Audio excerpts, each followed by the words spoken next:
So the news yesterday I thought was interesting because, of course, Brian Burke and Lou Lamoriello, they go back to Lou's coaching days. Okay. So you go back to Providence and the Friars, and this comes from years ago.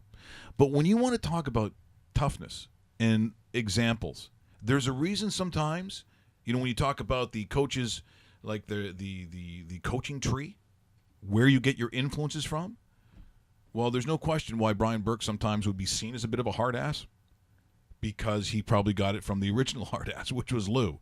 Listen to this story it's about 7 years ago, or maybe even longer.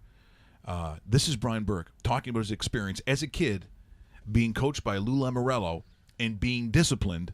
This is really when you look at these two, this is hockey history, and this is the way it was. Well, I was late for practice on Christmas Day one year, and I think it was my junior year. And I took 3 freshmen to midnight mass. It wasn't like we were out. These kids were homesick, and we were playing in the tournament. I think we were in the RPI tournament that year, or it might have been the Blue-Green tournament in New Hampshire, but we were in a tournament, so we didn't get to go home.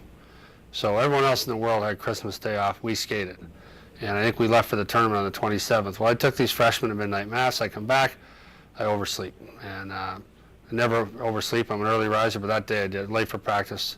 Lou made me skate at 4 o'clock in the morning for 9 days. He interrupted the 9 days during the tournament and then started tacking on days afterwards. And it worked. I haven't been late for anything since. In a nutshell, how about that? But Chris, he took them to a midnight mass. Like, they didn't go to a bar. They didn't go to a bar and get loaded. He took some homesick kids, obviously Catholic. He took them to midnight mass, and because he slept in, he got woke up at 4 o'clock in the morning. And for Brian Burke, his response, I was never late again. What? Did we just become best friends? Yep.